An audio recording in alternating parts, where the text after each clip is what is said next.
अस्सलामुअलैकुम। एक क्वेश्चन बहुत ज़्यादा पूछा जाने वाला क्वेश्चन जो बहुत ज़्यादा पेशेंट्स ने मुझसे पूछा। अक्सर पेशेंट्स पूछते हैं कि होम्योपैथिक मेडिसिन की एक्सपायरी डेट होती है कि नहीं होती है, एक्सपायरी डेट क्या है इस मेडिसिन की। बहुत सारे पेशेंट आके कहते हैं कि एक मेडिसिन मेरे पास बहुत अरसे से पड़ी हुई थी, क्या वो एक्सपायर हो गई है कि नहीं होगी।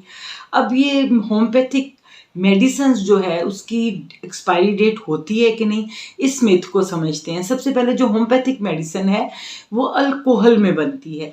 अल्कोहल में बनने के बाद उसकी पोटेंटाइजेशन की जाती है, इसलिए उसके अंदर एक्सपायर होने का जो रिस्क फैक्टर है वो ज़ीरो हो जाता है।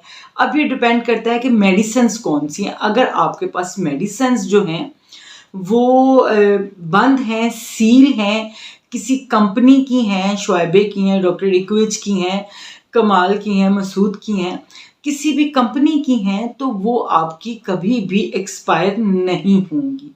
अगर वो ग्लास बॉटल के अंदर हैं तो वो 20 ईयर्स तक एक्सपायर नहीं होंगी, लेकिन अगर वो प्लास्टिक बॉटल में है तो विद इन 3 मंथ्स वो एक्सपायर हो जाएंगी। उसके बाद आ जाते हैं जितने भी सिरप्स हैं उन सब में एक्सपायरी डेट होती है, क्योंकि सिरप्स के अंदर बहुत ज़्यादा मेडिसिन्स को मिला के उसके अंदर शुगर कुछ चीज़ें और ऐड की जाती हैं जिनकी एक एक्सपायरी डेट होती है। और उन सिरप्स को, होम्योपैथिक सिरप्स को हमेशा आपको अकॉर्डिंग टू एक्सपायरी डेट ही यूज़ करनी है। उसके बाद जितनी ट्यूब्स हैं, क्रीम्स हैं, जितनी कॉस्मेटिक्स होम्योपैथिक की हैं, शैम्पूज हैं, वाइटनिंग क्रीम्स हैं, उन सब की एक्सपायरी डेट होती है। उसको आपने एक्सपायरी डेट के हिसाब से यूज़ करना है। उसके बाद कॉम्बिनेशंस की जितनी भी मेडिसिन, और जो आप जब आप होम्योपैथिक डॉक्टर के पास जाते हैं तो वो आपको बॉटल के अंदर ग्लोब्यूल्स डाल के, डिस्ट्रिक्स डाल के मेडिसिन बना के देते हैं।